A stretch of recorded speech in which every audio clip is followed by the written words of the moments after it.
देवादिदेव 1008 पार्श्वनाथ भगवान की जय जय जय। श्रवण संस्कृति को नायक प्रातः स्मरणीय आचार्य भगवंत विद्यासागर जी महामुनि राज की जय जय जय जय। बोलिए गुणायतन प्रणेता संघ का समाधान करता भावना योग प्रवर्तक तरुणाई के प्रखर वक्ता पूज्य मुनिवर श्री प्रमाण सागर जी महाराज की जय जय जय। मुनि संघ की जय जय जय।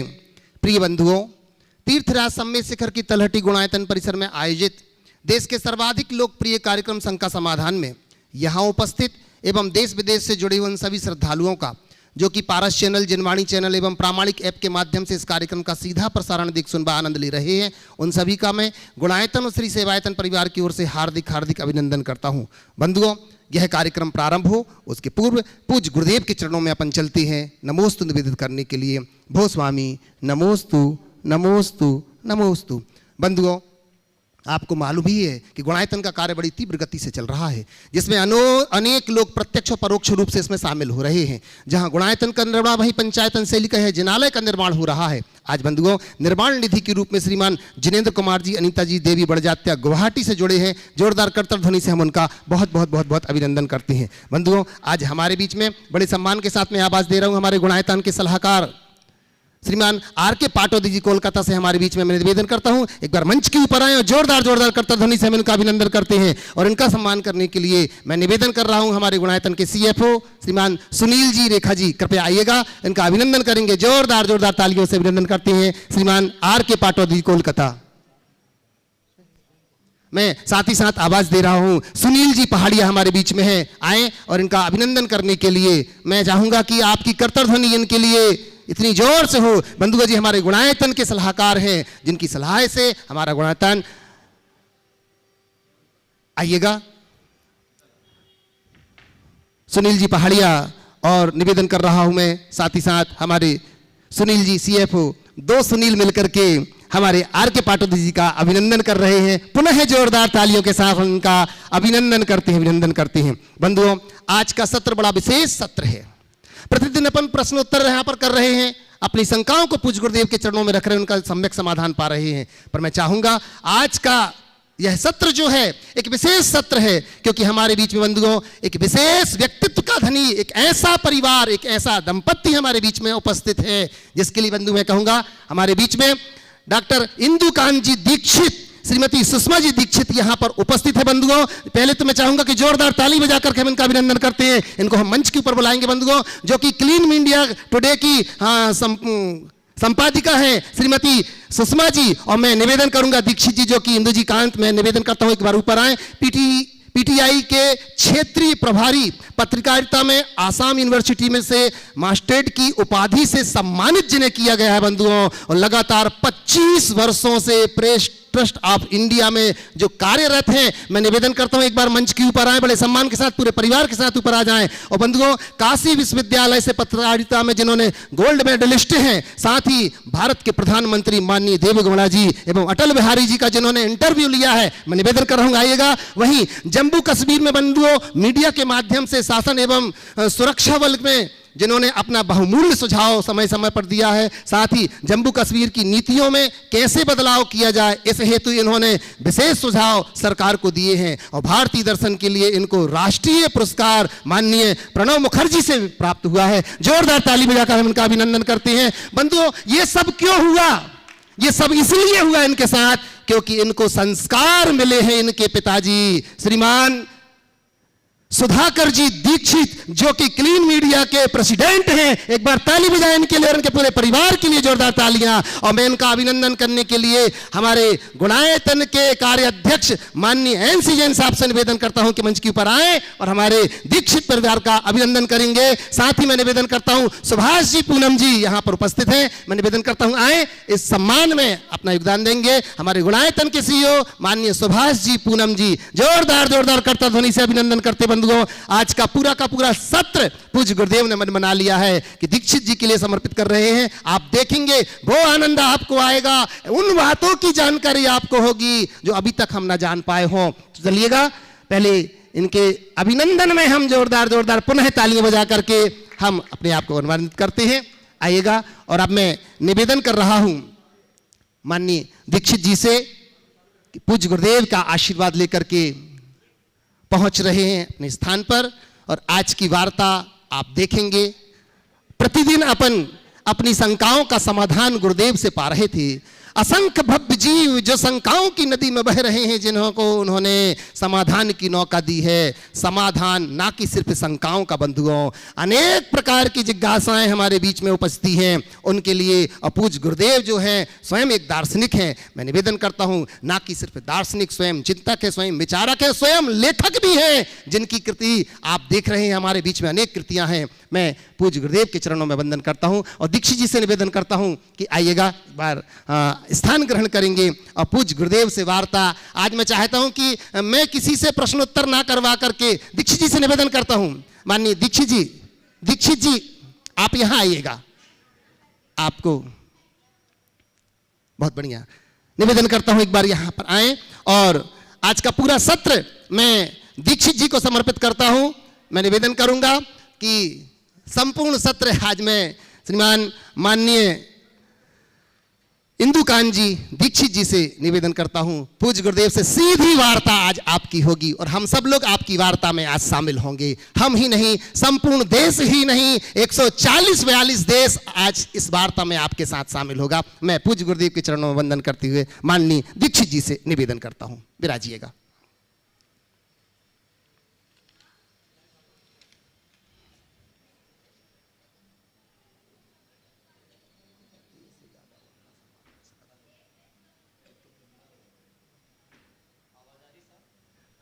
एक बार हाँ,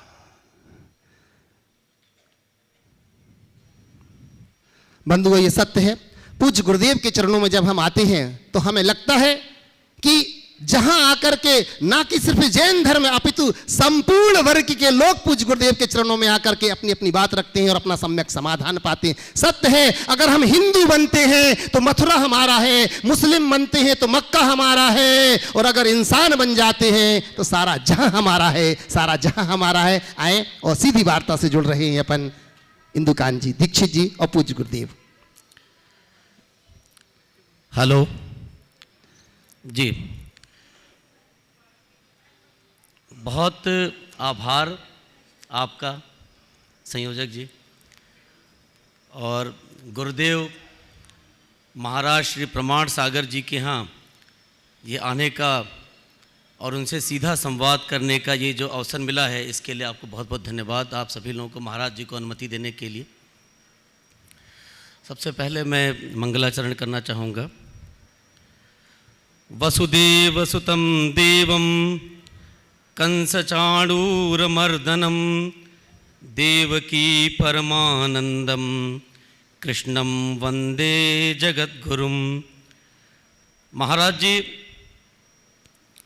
मैं तो वैदिक परंपरा में, सनातन धर्म परंपरा में पला बढ़ा हूँ, तो उसकी ही थोड़ी बहुत जानकारी है, चूँकि मैं उस परंपरा से आगे आया हूँ। समय सिर्फ 40 मिनट का है, तो मैं चाहूँगा कि इसका जितना ज़्यादा से ज़्यादा उपयोग अपने मन में जो भी शंकाएं हैं, चूँकि मैं पत्रकार हूँ तो मेरी शंकाओं के माध्यम से जो शंकाएं आम जनमानस में भी, देश में, समाज में होती हैं, उन्हें भी दूर करने के लिए एक अवसर मिला है, तो इसका अधिक से अधिक उपयोग करना चाहूँगा। हमारे बहुत वरिष्ठ संपादक श्री वेद प्रताप वैदिक जी भी आपके पास आए थे, उनका कार्यक्रम मैंने देखा था, बहुत ही अच्छा कार्यक्रम था। तभी से मन में एक प्रेरणा थी कि आपके पास अवसर मिलेगा तो मैं भी बातचीत करूंगा। आदरणीय महाराज प्रमाण सागर जी, वैदिक परंपरा की कुछ जानकारी हमारे पास है, लेकिन श्रवण परंपरा के बारे में बहुत कम जानकारी है। अतः मेरी श्रवण परंपरा की मान्यताओं के संबंध में कुछ जिज्ञासाएं हैं। उसमें पहली जिज्ञासा है कि पौरुष एवं कर्म दोनों में क्या समानता है और कहाँ जाकर ये दोनों अलग अलग हो जाते हैं। महाराज जी, बहुत अच्छा सवाल किया है। देखिए, श्रवण परंपरा का मूल ही श्रम है। जो श्रम करे सो श्रवण। इस अर्थ से देखा जाए तो श्रमण परंपरा की मूल अवधारणा अपने आध्यात्मिक उन्नति के लिए सतत श्रमशील रहना। और यदि इस आशय को और स्पष्ट करूं तो श्रमण परंपरा पौरुष को बल देती है। हम अपने पुरुषार्थ के बल पर आगे बढ़ सकते हैं। इस बात को और स्पष्ट करने के लिए मैं वैदिक परंपरा और श्रमण परंपरा का अंतर स्पष्ट करने के लिए एक बात पर आपका ध्यान आकर्षित करना चाहूँगा। जितने भी जैन तीर्थ हैं वो पर्वतों पर है, निर्जन वनों में, और जितने भी वैदिक तीर्थ हैं प्रायः नदियों के तट पर। मेरा ऐसा चिंतन है कि ये दोनों परंपराओं की मूलभूत अवधारणा का परिणाम है। वैदिक परंपरा आत्मा से परमात्मा में मिलन की परंपरा है, और श्रमण परंपरा में खासकर जैन परंपरा आत्मा को परमात्मा बनाने की परंपरा है। वैदिक परंपरा में स्वयं को परमात्मा में समर्पित कर देना ही जीवन की पूर्णता है, और श्रमण परंपरा अपने भीतर के परमात्मा का पूर्ण उद्घाटन कर लेना, अभिव्यक्ति कर देना हमारे जीवन की पूर्णता है। हम जब नदी को देखें तो नदी बहती है नीचे की ओर और सागर में जाकर मिलती है, लेकिन पर्वत में हमें चढ़ना पड़ता है। नदी में बहना है, पर्वत में चढ़ना है। वहाँ समर्पण है, यहाँ श्रम है। बहने में कोई प्रयास नहीं करना पड़ता, केवल अपने आप को अर्पित करना होता है। धारा हमें आगे बढ़ा देती है, लेकिन चढ़ने में हर कदम में पुरुषार्थ करना पड़ता है। तो ये श्रम की साधना प्रमुख है। दूसरी बात, वैदिक परंपरा जल तत्व प्रधान है, वो भक्ति को प्रमुखता देती है। इसलिए नदियों के तट पर हमारे तीर्थ बने। श्रमण परंपरा अग्नि तत्व प्रधान है। हम कर्मों को जलाते हैं ध्यान की अग्नि में। पर्वत उसी अग्नि तत्व का द्योतक है। हमारे सारे तीर्थंकर संवेद शिखर के शिखर से निर्वाण को प्राप्त हुए। ये अग्नि तत्व की बहुलता है। तो इस अर्थ में मैं एक कहूँगा कि श्रमण परंपरा में पुरुषार्थ पर बहुत जोर दिया गया। रहा सवाल कर्म का, तो जो कर्म मैं समझ रहा हूँ आपका कर्म से आशय हमारे रोजमर्रा के जीवन के निर्वाह के लिए किए जाने वाले कर्तव्यों से है। वो कर्म केवल जीवन के निर्वाह के लिए अपेक्षित है, पर श्रमण परंपरा कहती है तुम्हें जीवन के निर्वाह के लिए आवश्यक कर्म करना है, कर्म करो, पर सत्कर्म करो, खटकर्म नहीं। समझ गए? सत्कर्म करो, खटकर्म से बचो। तो वो अगर हमने आत्मसात कर लिया तो हमारा जीवन आगे बढ़ेगा। और सत्कर्म का अभ्यास भी एक प्रकार का पौरुष ही है। जी बहुत बहुत धन्यवाद। ये दोनों कहाँ जाके अलग हो जाते हैं? एक दूसरा हिस्सा था प्रश्न का। देखिए, अलग होने का जहाँ तक सवाल है, जब हम पौरुष की बात करते हैं तो जब तक व्यक्ति प्रवृत्ति में जीता है तब तक उसके लिए अर्थ और काम का भी पुरुषार्थ है। अर्थ पुरुषार्थ हमारे यहाँ गृहस्थ के लिए 3 पुरुषार्थ के हैं, धर्म, अर्थ और काम, जैसे त्रिवर्ग की संज्ञा है। अर्थ जीविका के निर्वाह के लिए, काम संतति के विकास के लिए। इस संदर्भ में कहे तो अर्थोपार्जन या काम पुरुषार्थ की सिद्धि भी एक प्रकार का कर्म है, लेकिन ये सब प्रवृत्ति में। जब हम मोक्ष की बात करें तो इससे ऊपर उठना पड़ेगा। वहाँ कर्म गौण होगा, पुरुषार्थ मुख होगा। प्रवृत्ति में कर्म है, निर्वृत्ति तो हमें निष्कर्म बनाती।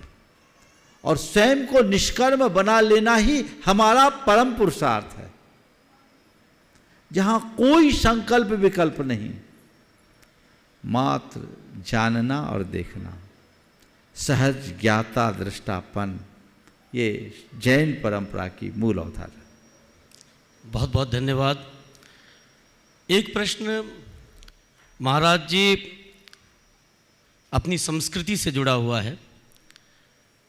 मैंने पढ़ा तो नहीं, अवसर नहीं मिला, लेकिन हमें पता चला कि जैन रामायण भी है। तो राम का वनगमन हुआ, उन्हें वहाँ वन भेजने के लिए कैकेयी और मंथरा के विचार बदलने के बारे में जो रामायण तुलसीकृत है, वाल्मीकि रामायण है, उसमें सरस्वती माँ की चर्चा आती है। इस प्रसंग के बारे में जैन रामायण में क्या बताया गया है? देखिए, रामायण की बात आपने छेड़ी है, तो मैं इस संदर्भ में एक बात कहूँगा कि रामायण के प्रसंग को हम एक कथा के रूप में न देखें। मेरी दृष्टि में रामायण एक कथा मात्र नहीं है। रामायण में हमारा पूरा जीवन दर्शन है। उसकी कथा के प्रसंगों को अगर कथा प्रसंग के रूप में देखते हैं तो अनेक सवाल खड़े होते हैं। जैन रामायणों में भी वही सब लिखा है, कुछ बातों को छोड़कर जो दूसरे रामायणों में। पर मैं आपसे कहना चाहूंगा कि उसे कथा प्रसंग के रूप में न देखा जाए। उसमें अंतर्निहित जो प्रतीकात्मक अर्थ है उसे समझने की कोशिश करें।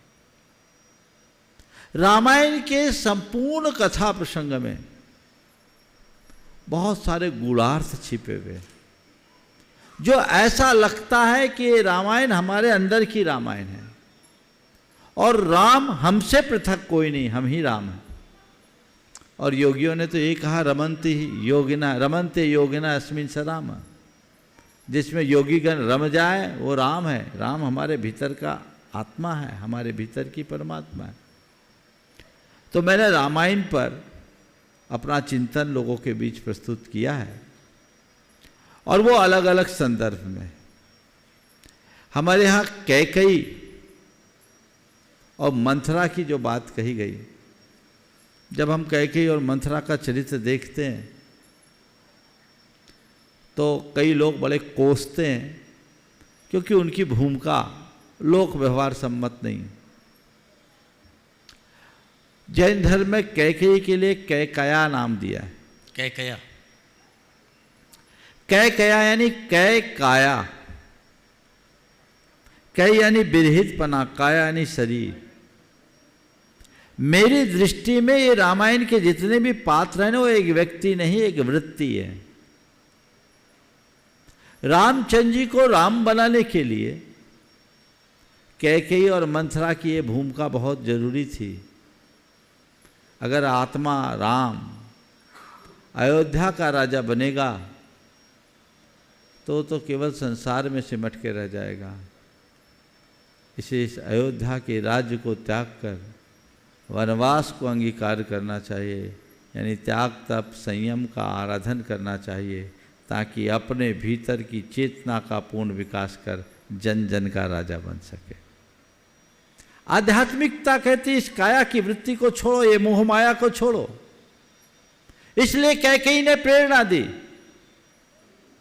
कि राम यहां राज्य नहीं करेंगे, राम को राम भाव को पाना है, वो अयोध्या में नहीं मिलेगा। इसके लिए उनको वन में जाना होगा। और मंथरा है ना, तो मंथरा का जो रूप आपने देखा ठीक, पर मुझे लगता है मंथरा और कोई नहीं, हमारे मन को स्थिर करने वाली बुद्धि है। मंथिरा ही मंथरा बन गई, जिससे हमारे अंदर स्थिरता है, जो हमें हमारे वैराग्य में स्थिर करे। तो मैं तो मानता हूं कि कैकेयी या कैकेया का खूब खूब आभार मानो, और मंथरा के लिए भी हम बहुत बहुत साधुवाद दें कि उसने कैकेयी को उकसाया और कैकेयी अपने पर आई, तो रामचंद्र जी का वनवास हुआ। राम वन गए, इसलिए राम राम बन गए। अगर वन नहीं जाते तो अयोध्या के राजा होते, जन जन के हृदय में स्थान नहीं पाते। बहुत बहुत धन्यवाद। इसमें प्रश्न में एक प्रति प्रश्न है महाराज जी, अगर अनुमति हो तो पूछूं। जरूर। प्रश्न का ही एक हिस्सा था कि हमारे यहाँ माना जाता है परंपरा में, वैदिक परंपरा में, कि मंथरा और कैकेयी के विचार बदलने के लिए भगवती सरस्वती ही उनके जिह्वा पे आ गई। इस बारे में कुछ जैन रामायण में भी चर्चा है क्या? देखिए, ये हम इसको प्रतीकात्मक रूप में ले सकते हैं। जैन रामायण में ऐसी सीधी कोई चर्चा नहीं है, पर अगर हम एक कहानी के पात्र के रूप में देखें तो उनके लिए बुद्धि उनकी बदली। तो हमारे देश में एक परंपरा है कि कोई भी बोलता है तो कहते हैं आपकी जिह्वा में सरस्वती बैठी है। तो सरस्वती तो अपनी जगह, ये हमारी अपनी प्रतिभा है, और प्रतिभा अगर सही समय पर सही दिशा में आगे बढ़ जाए तो इसे सरस्वती की कृपा मानी जाती है। बहुत बहुत धन्यवाद। बहुत बहुत धन्यवाद। महाराज जी, वैदिक परंपरा में भी दिगंबर होते हैं, लेकिन उन्हें हमारे यहाँ अवधूत कहा जाता है।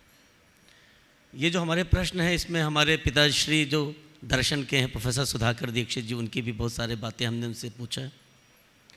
तो अवधूत कहा जाता है दिगंबर लोगों को, जैसे ऋषभ, सुखदेव, जड़ भरत जैसे लोग हैं। जैन धर्म में दिगंबर के लिए अवधूत शब्द का प्रयोग न करके मुनि शब्द का उपयोग किया जाता है। ऐसा क्यों? क्या दिगंबर को अवधूत भी कहा जा सकता है? देखिए, अलग अलग परंपराओं में अलग अलग शब्दों का प्रयोग होता है। जैन मुनि चूँकि साधना प्रधान होते हैं जी, निर्वृत्ति की साधना करते हैं, इसलिए जैनियों के लिए मुनि, श्रमण आदि का प्रयोग किया गया है। वेदों की बात आपने बिल्कुल सही कही, वहाँ वात रसन शब्द, वात वसन जैसे शब्द का प्रयोग आया है।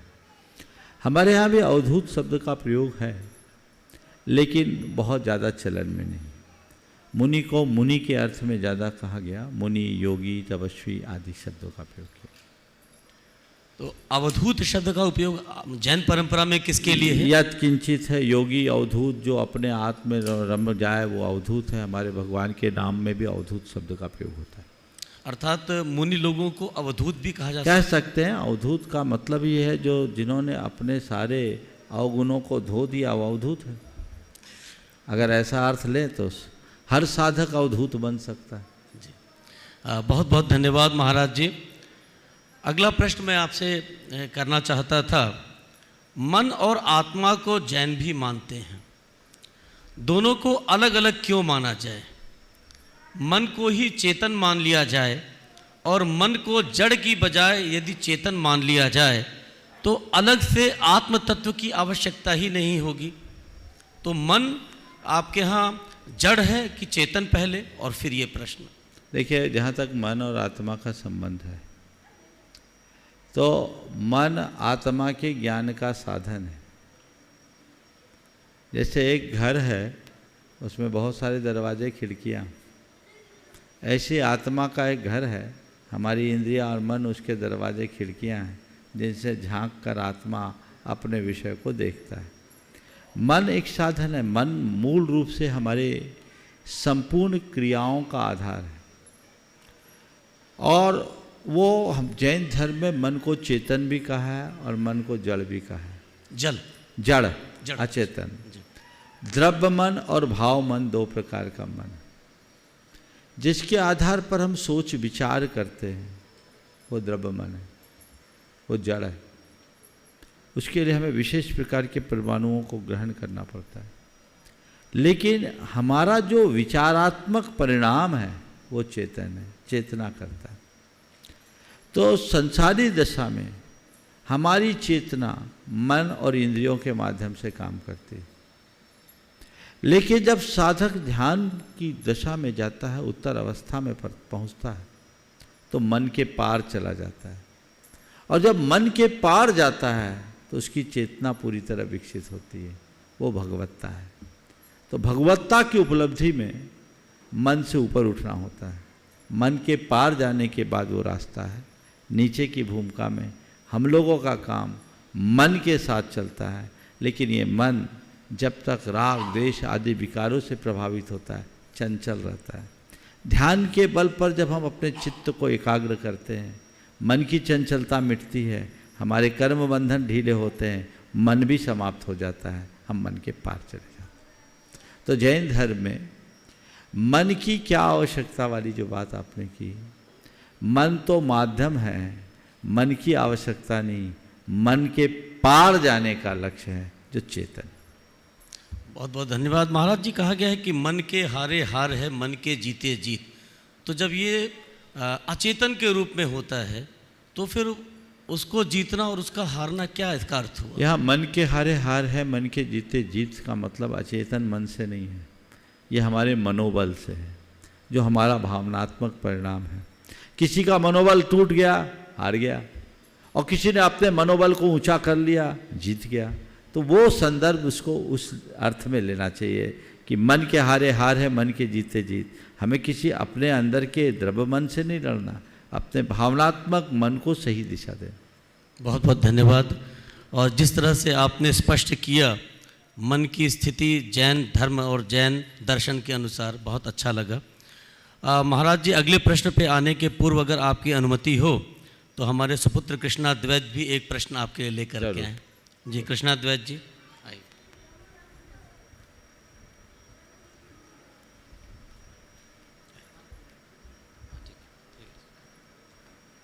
महाराज जी प्रणाम।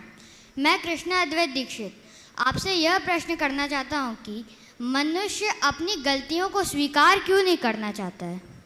बहुत अच्छी बात कही। मनुष्य अपनी गलतियों को स्वीकार क्यों नहीं करना चाहता?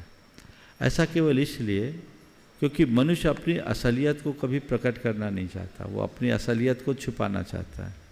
वो जो है उस रूप अपने आप को प्रस्तुत नहीं करता, वो अपने आप को उस रूप में प्रस्तुत करता है जो वो है नहीं। और हमने अपनी एक छवि, काल्पनिक छवि बना रखी है, उसको हमने दूसरों के बीच में ऐसा बना दिया जैसे बहुत सुंदर छवि, और जब उसमें हम अपनी गलतियां देखते हैं तो लगता है कि वो छवि खंडित हो रही। तो हमारी जो काल्पनिक छवि है वो जैसा हमने सोचा वैसे नहीं है, तो हमारे लिए देखने का अभ्यास नहीं है। तो इसी प्रेरणा से व्यक्ति अपनी गलतियों को स्वीकार करने की कोशिश नहीं करता। जिस व्यक्ति के अंदर अपने अंतर मन की वास्तविकता का बोध हो, वो न केवल गलतियों को स्वीकार करेगा अपितु उसका सुधार भी करेगा। बहुत बहुत धन्यवाद। कुछ और प्रतिप्रश्न?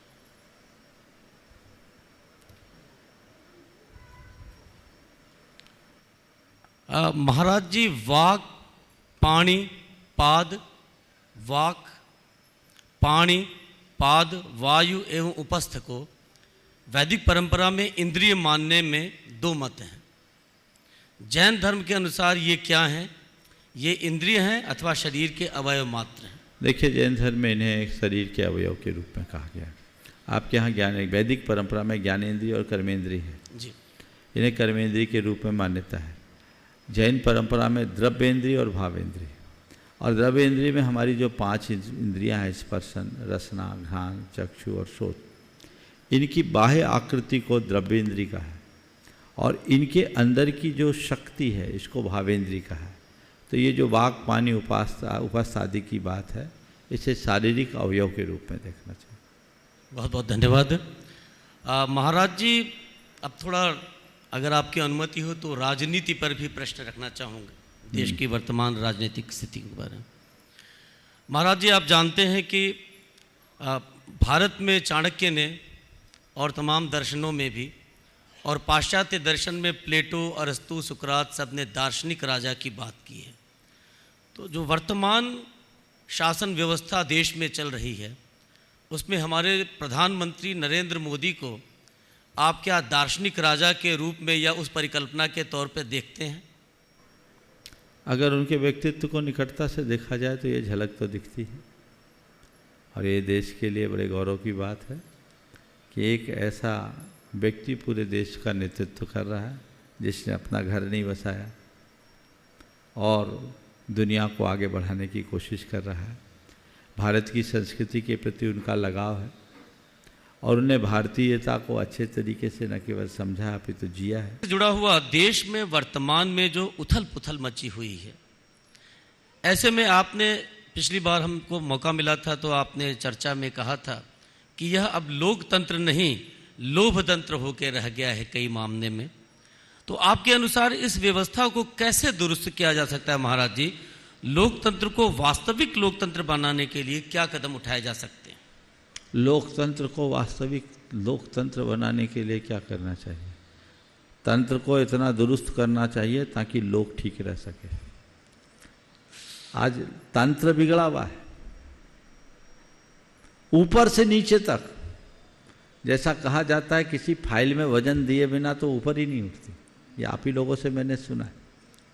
तो वो तंत्र ठीक होना चाहिए, कार्य संस्कृति बदलनी चाहिए, लोगों की सोच बदलनी चाहिए। और ये तब होगी जब व्यक्ति के हृदय में सांस्कृतिक निष्ठा जागेगी, वो देश और देश के प्रति अपने कर्तव्य को प्रमुखता देंगे, राष्ट्र के निर्माण में अपना उत्कृष्ट योगदान देने के लिए तत्परता दिखाएंगे, तभी कुछ परिवर्तन हो सके। बहुत बहुत धन्यवाद महाराज जी। लेकिन महाराज जी, ये स्थितियां जो आदर्श हैं, ये बनाने के लिए क्या किया जाना चाहिए समाज में? कैसे होगा? ये तो आदर्श स्थिति है। मैं तो एक सुझाव देता हूं, जैसे कहते हैं भ्रष्टाचार, अब तो भ्रष्टाचार कहने में भी थोड़ा सा जोर लगता है, वो तो शिष्टाचार हो गया, लोगों के रगों में भर गया। फिर भी मैं आशान्वित हूं उसे दूर किया जा सकता है, और उसका एक रास्ता मैं बताता हूं। अगर आज से देश भर के लोग ये तय कर ले कि जितने बच्चे आज पैदा हुए हैं उन सबको आज से अच्छा संस्कार देना शुरू करें, और तय कर ले कि आज के बाद से जितने भी बच्चे पैदा हों उनको अच्छे संस्कार दिए जाए, तो 22 वर्ष बाद भारत से भ्रष्टाचार दूर हो जाएगा। बहुत अच्छा। आज से शुरू करें, पूरा रंग बदलेगा। समझ गए? जब कभी हमारे शरीर में विकृति होती है ना, डीएनए खराब हो जाता है, बोन मैरो कराना पड़ता है, तो क्या करते हैं? पूरे शरीर की व्यवस्था को बदलना पड़ता है। तो हमें भी ऐसा कुछ रास्ता अपनाना पड़ेगा। जो लोग उसमें रच-पच गए हैं शायद उन्हें बदलना सहज नहीं है, लेकिन जो अभी उससे बचे हुए हैं, अगर उनके प्रति जागरूक हो जाए तो व्यवस्था में बहुत बड़ा बदलाव घटित हो सकता है। जी बहुत बहुत धन्यवाद। अगला प्रश्न लेने के पहले यदि आपकी अनुमति हो तो हमारी धर्मपत्नी डॉक्टर सुषमा दीक्षित भी कुछ प्रश्न पूछना चाहती हैं। जी प्रणाम महाराज जी। इसी से मेरा प्रश्न इसी से जुड़ा हुआ है। भारत में इतनी विकृतियां हैं, समाज इतना बटा हुआ है, और सबसे ज़्यादा बटा तो जाति के नाम पे है। तो क्या बेहतर समाज की कल्पना हम कर सकते हैं यदि जाति परंपरा को हम मिटा दें? देखिए, जाति परंपरा को मिटाना मेरे दृष्टि में ठीक नहीं, क्योंकि जातियों से हमारी पहचान है, उससे हमारा इतिहास है। जाति कभी नहीं मिटाना चाहिए, जाति बुरी नहीं है, उससे हमारी पहचान है। जातीयता को मिटाइए। मैं बात को पुनः दोहरा रहा हूं, जाति को मत मिटाइए। जातियां मिट जाएगी, हमारी पहचान खो जाएगी। आप सबसे सब हो, एक हो जाए तो हमारे देश की जो मूलभूत आत्मा है, पहचान, वो खो देंगे। विविधता को हम जानेंगे कैसे? आज भी विभिन्न क्षेत्र के लोगों को अलग अलग जातियों के रूप में हम पहचानते हैं, तो जैसे उनकी कला गुणों की हमें सही पहचान होती है।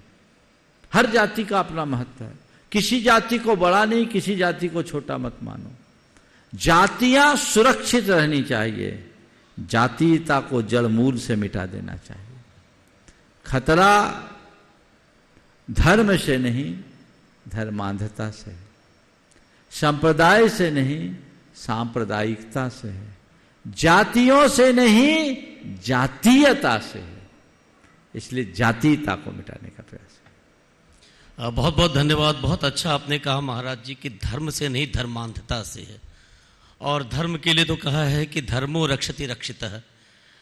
मैं आपके शंका समाधान को अक्सर सुनता रहता हूँ महाराज जी। जो जैन साधु हैं, मैंने पिछली बार भी आपसे ये अपनी शंका रखी थी, आज सबके लिए मैं रखना चाहूँगा। वो अपने जीवन में इतना निष्प्रिय है, इतना विरक्त, और इस तरह से अपने जीवन का निर्वाह करते हैं, तो देखने में आता है कि ज़्यादातर जैन साधु, संत, मुनि, आचार्य लोग बहुत शुद्ध पवित्र आचरण के होते हैं। लेकिन अन्य धर्मों में अधिकतर साधु संतों और मठाधीशों में बहुत सारी विकृतियां आ रही हैं। तो मेरे मन में एक प्रश्न उठता है कि क्या कारण है कि ये विकृतियां अन्य धर्मावलंबियों में ज़्यादा हैं, अन्य संतों में, रादर देन जो जैन धर्मावलंबी हैं या यहाँ के साधु संत हैं। इसके लिए आप कैसे नियंत्रित करते हैं लोगों को? देखिए, इसकी मूल वजह है वो यह है कि जैन साधु आज भी अपने 28 मूल गुणों के नियम प्रवाह से बंधे हुए। हमारी एक संहिता है जिसका पालन करने की प्रतिबद्धता प्रत्येक जैन मुनि की होती है। अगर हम अपने उन 28 मूल गुणों के नियम प्रवाह से बंधे नहीं होते तो हम में भी विकृतियां आ सकती थी। और दूसरा कारण, जैन मुनि के पास कुछ है ही नहीं, सारा झगड़ा तो परिग्रह के पीछे, और जैन मुनि अपरिग्रह की मूर्ति होते हैं। वो अपने पास तिलतुस मात्र नहीं रखते, उनके व्यक्तिगत स्वत्व और स्वामित्व का कुछ भी नहीं होता, न उनकी कोई ड्रेस है न एड्रेस है। तो फिर विकृति आएगी कैसे? वैराग्य की पुष्टि को करते हुए जो व्यक्ति अपने लक्ष्य की ओर बढ़ता है वही सच्चा साधक बन पाता है। बहुत बहुत धन्यवाद, बहुत अच्छे से आपने इसका स्पष्टीकरण दिया। महाराज जी, समय हो तो मैं और कुछ प्रश्न करूं? हाँ, चल 5 मिनट। हिंदू वैदिक परंपरा में 33 कोटि देव हैं। बौद्ध धर्म में भी कुछ महान संत हुए, जैसे बुद्ध भगवान हुए। आपके यहाँ जैन धर्म में 24 तीर्थंकर हैं। तो ये जो संख्या है 24 तीर्थंकर का, जिसमें से हम लोग गए थे ऊपर, तो 20 तीर्थंकरों की समाधि भी यहाँ है। तो ये 24 की ही संख्या नियत है, इसके पीछे भी कोई विज्ञान या कोई धार्मिक निर्देश अनुदेश है क्या? देखिए, आपने 33 कोटि देव कहा और अलग अलग परंपराओं की मान्यता की। जैन धर्म कहता है हर आत्मा परमात्मा, अप्पा सो परमप्पा, ये जैन धर्म का विशेष उद्घोष है। और जैन धर्म में देवी देवताओं को मान्यता नहीं है। देवी देवता से ऊंचा स्थान मनुष्य का है। आपने जैन मंदिरों में जिनकी भी प्रतिमाएं देखी होगी, आपने ध्यान दिया होगा, सब मनुष्य स्वरूप में है, जिन्हें हम परमात्मा के रूप में पूजते हैं, क्योंकि नर ही नारायण बनता है।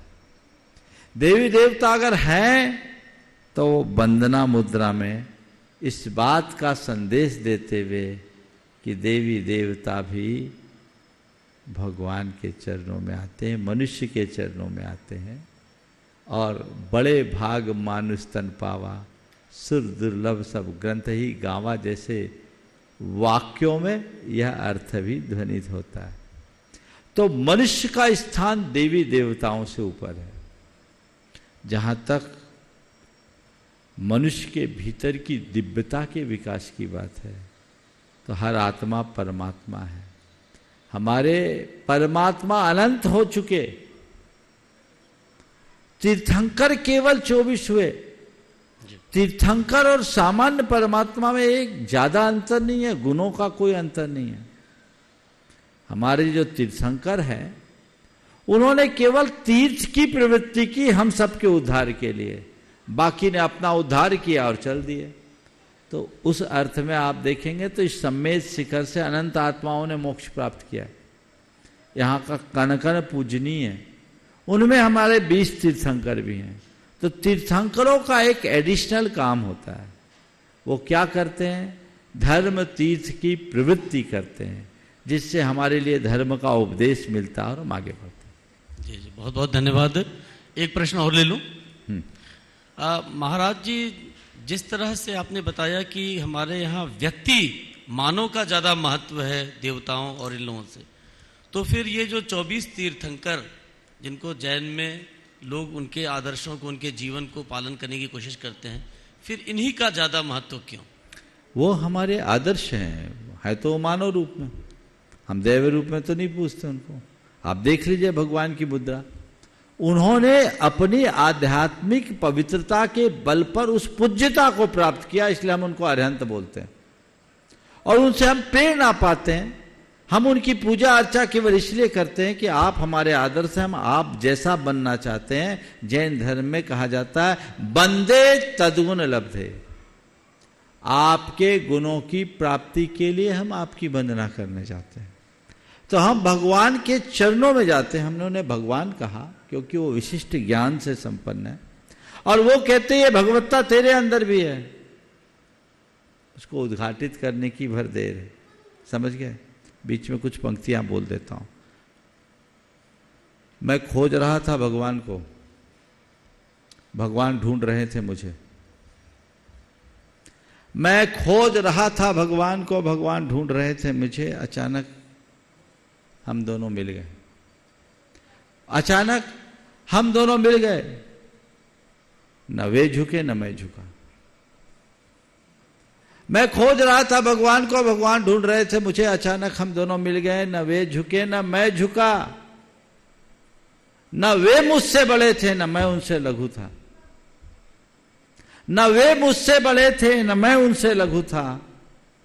एक आवरण मुझे उनसे विभक्त किए था। एक आवरण मुझे उनसे विभक्त किए था, वह हटा और मैं भगवान हो गया। वाह वाह। बस उसी आवरण को हटाने की जरूरत है। हमारा लक्ष्य भी वही है। तो वो हमारे आदर्श हैं और हम आदर्श को आत्मसात करके अपने जीवन को आगे बढ़ाने का प्रयास करते हैं। बहुत बहुत धन्यवाद। और कोई सवाल है? जी चलिए पूछ लीजिए, कंटिन्यू कीजिए। ठीक है। इसी से जुड़ा हुआ महाराज जी, जो समाज में मैं आपकी परिचर्चा कल भी सुन रहा था, परसों आपने कहा जिसके मन में जितनी तृष्णा है वह उतना गरीब है। तो जिस तरह से समाज में, धर्म में, गुरुओं में, उनके आचरण में अवनति है, पतन है, उसको रोकने के लिए महाराज जी समाज को आप क्या संदेश देंगे जिससे गुरुओं में कम से कम उनके आचरण में पतन ना हो, सभी धर्मों पूरे? देखिए, ये जो पतन है, पतन की मूल वजह क्या है? आसक्ति। अगर हमारे आसक्ति कम होगी तो हमारा उत्थान अपने आप होगा। तो आसक्ति को मिटाने के लिए विरक्ति को जगाना है और विरक्ति को जगाने के लिए जीवन की वास्तविकता को पहचानना है। दो सवाल व्यक्ति केवल पूछे अपने मन से, मैं कौन हूं और मेरा क्या है। मात्र ये दो सवाल व्यक्ति पूछते रहे तो मैं समझता हूं कोई भी अकर्म व्यक्ति कर ही नहीं सकता। लेकिन विडंबना ये है कि इस दुनियादारी में आकर व्यक्ति इस मूल बात को ही भूल जाता है, अपने स्वरूप को भूल जाता है और वह सब कुछ कर बैठता है जो उसे नहीं करना चाहिए। इसलिए तत्व ज्ञान का प्रचार प्रसार, आध्यात्मिक क्रांति यदि हो, वो शाब्दिक नहीं आंतरिक, तो बहुत बड़ा बदलाव हो सकता। बहुत बहुत धन्यवाद महाराज जी। और आपसे चर्चा करके और आपसे इतनी शंकाओं का समाधान पा करके बहुत अच्छा लगा। और जितना भी आपसे पूछूं, जितना भी शंकाएं अपने सामने रखूं, आपके कम लगता है। तो चाहूँगा कि ईश्वर हमें ऐसा अवसर बहुत बहुत बहुत बहुत आशीर्वाद है। और कई दिनों से आप निरंतर संपर्क में रहे हैं। आज आपके माध्यम से लोगों तक बहुत सारी दार्शनिक बातें गई और व्यवहारिक बातें भी गई। बस हम लोगों का एक ही लक्ष्य होना चाहिए, भारत और भारतीयता को हर व्यक्ति के हृदय में स्थापित करें, ताकि हम वसुधैव कुटुंबकत्व की जो मूल अवधारणा है उसे विकसित करें। बहुत बहुत धन्यवाद। बहुत बहुत बहुत बहुत धन्यवाद डॉक्टर इंदुजीकांत जी दीक्षित जी, जिनके माध्यम से आज आप देख रहे थे प्रश्नोत्तर के माध्यम से अनेक लोगों को अनेक बातों की जो जानकारी हुई है। अब मैं निवेदन कर रहा हूं, हमारे बीच में हमारे गुणायतन के कार्य अध्यक्ष माननीय एनसी जैन साहब अपना प्रश्न रख रहे हैं। माननीय एनसी जैन साहब, और इसी के बाद मैं निवेदन करूंगा माननीय सुनील जी पहाड़िया।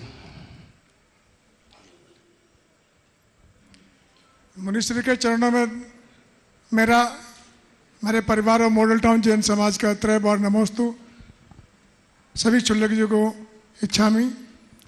महाराज श्री, देश दुनिया में इतने परिवर्तन हो रहे हैं, जलवायु में परिवर्तन हो रहा है, लोगों की सोच में, खान पान में, रहन सहन में, व्यवहार में प्रतिदिन परिवर्तन होता जा रहा है और आधुनिक साइंस की वजह से नई नई चीज़ देखने को मिल रही है। जो कभी लग्जरी थी वो आज आवश्यकता बन रही है। तो मुनिश्री, मेरे मन में ये शंका है कि क्या ये परिवर्तन कभी धर्म की परिभाषा बदलेंगे या धर्म का स्वरूप कभी बदलेंगे या बदल रहा है? देखिए, परिवर्तन तो स्वभाव है, परिवर्तन तो होगा, हम परिवर्तन को नहीं रोक सकते। परिवर्तन होगा, सब में होगा। जब हमारे स्वरूप, हमारे अपने बचपन से अब तक हमने कितने परिवर्तन अपने शरीर में घटे, हमारे शरीर में, हमारी बुद्धि में, हमारे मन में परिवर्तन हो रहा है, हर पल हो रहा है, तो बाहर भी परिवर्तन होता है। मुझे इस परिवर्तन से कोई चिंता नहीं। समय के अनुरूप मूल्य बदलते हैं, दृष्टि बदलती है, चीज़ें बदलती हैं, लेकिन जो शाश्वत मूल्य है वो स्थिर रहना चाहिए। वो अगर बदल गया तो सब गड़बड़ होगा, और वो तभी ठीक रहेगा जब हमारी निष्ठा स्थिर रहेगी। इसलिए कुछ भी बदले कोई परवाह नहीं, निष्ठा को बचा लीजिए। निष्ठा में ही हमारी प्रतिष्ठा है, उसे बचाना जरूरी। नमस्ते। सुनील जी पहाड़िया जी से निवेदन करता हूँ और इसी के बाद निवेदन करूंगा मैं माननीय चंद्रशेखर जी विदिशा से। मेरे पिताश्री धनेश्वर जी पहाड़िया, मैं माताजी शांति देवी पहाड़िया की ओर से बारंबार नमोस्तु। मेरे पूरे परिवार की ओर से, मैं जयपुर जैन समाज की ओर से बार बार महाराज के चरणों में नमोस्तु। मैं विराजमान सभी चुलक जी की ओर इच्छा में। भारत से मेरी शंका ये है कि हम लोग देखते हैं कि आपकी दिनचर्या में जो है आपका मैनेजमेंट हमको सीखना है आपसे, क्योंकि आप पूरे दिन का बहुत ही अच्छे से उपयोग करते हैं। और मैंने देखा है कि आप जितना दिन भर में काम करते हैं, हम शायद उतना 4-5 दिन में भी नहीं कर पाते होंगे। तो हमें आपसे मैनेजमेंट की कला सीखनी है। आप सभी धर्मचर्याओं को और सभी जो गुणायतन परिसर में जो निर्माण हो रहा है उसमें भी आपके निर्देश अनुसार बहुत अच्छे से काम हो रहा है और एक ऐतिहासिक धरोहर जैन समाज को मिलने वाली है। तो मेरा प्रश्न ये है कि हमें मार्गदर्शन देवे कि हम भी हमें समय का कैसे सदुपयोग करें और कैसे हम अपने परिवार और व्यापार को समझे से बनाते हुए और अच्छे से उसका दिन भर का उपयोग करें। देखिए, समय का प्रबंधन कैसे करें। व्यक्ति को 2 काम करना चाहिए जो मैं करता हूँ। एक तो हमारी प्राथमिकताएं तय होनी चाहिए और दूसरी बात योजनाबद्ध काम करने की कला आनी चाहिए। कई बार हम लोगों के साथ ऐसा होता है, प्राथमिकताओं के अभाव में गैर जरूरी कार्यों में हमारा बहुत सारा समय बर्बाद हो जाता है, फिर समय निकल जाता है। और कदाचित प्राथमिकताएं है भी पर उसकी कोई योजना नहीं है, तो अभी सब व्यवस्थाएं धरी रह जाती। तो बस ये 2 सूत्र अपना लें। अपनी प्राथमिकताओं को सुनिश्चित करें। आज दिन भर में मुझे इतने काम करने हैं, उसकी योजना बनाएं और योजनाबद्ध काम को प्राथमिकता के आधार पर करना शुरू करें। मैं समझता हूं आपके कार्य करने की क्षमता बढ़ेगी। दूसरी बात, अनावश्यक बातों में बिल्कुल भी चित्त न लगाएं। आप लोगों देखते होंगे आज लोग कहते समय नहीं है, समय नहीं। जब संसाधन बढ़े तो समय तो और बचना चाहिए, लेकिन फिर भी समय नहीं है। क्यों नहीं है? क्योंकि डिस्ट्रैक्शन ज्यादा है।